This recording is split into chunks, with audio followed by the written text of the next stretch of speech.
Hey, I'm Marcus DeBell, and I'm going to discuss the quantitative relationship between the cost of security improvements and the degree of additional security level achieved.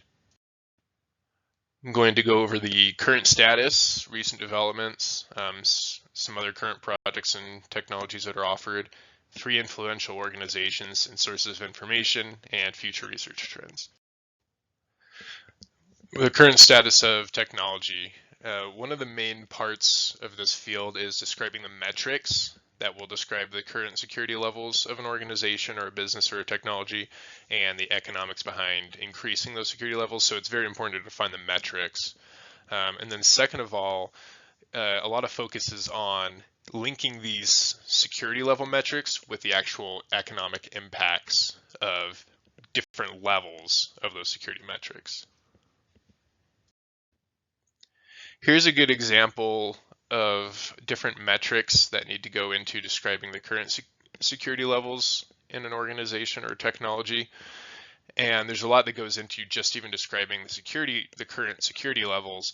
And then once those are defined, those need to be mapped into economic impact. So how does that security level describe how much money will be either lost or gained by increasing those security levels? Some recent developments in this field, first and foremost, is the realization that it's hard to form generalized models.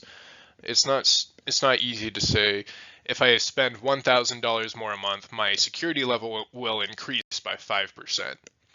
And so there's a lot that goes into that. Like, how do you define what 5% is? How do you define your different security levels already based on the metrics that you have? And there's some other insights that I found are pretty valuable as well. And I'll just pause for a sec so you can read a few of those.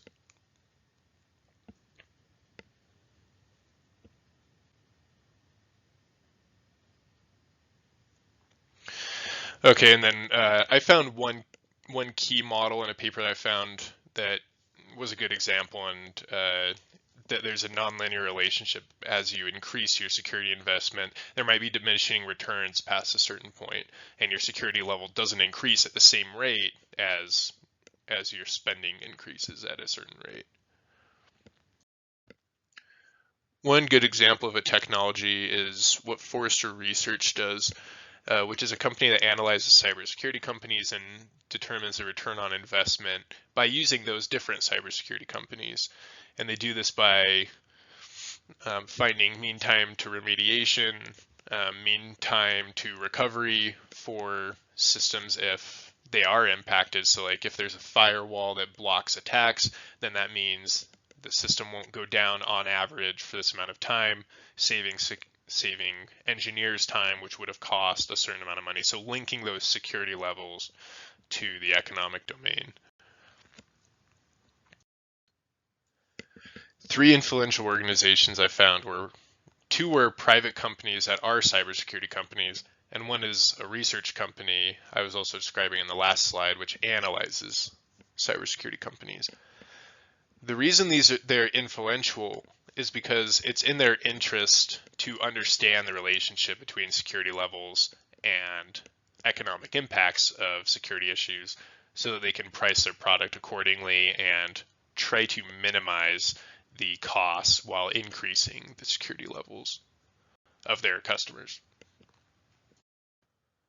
And so the three most important sources of information were a survey paper, a critical paper which discussed some of the main themes I've talked about, such as linking security with economic impacts, and a paper that discussed and gave an actual example of a model with certain boundaries and constraints.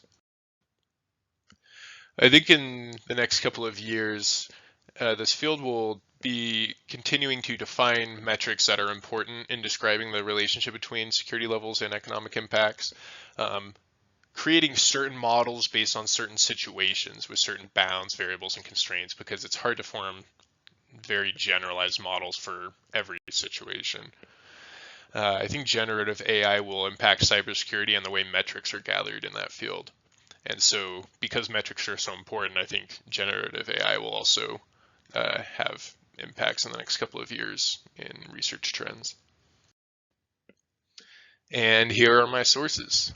And thank you. Have a good day.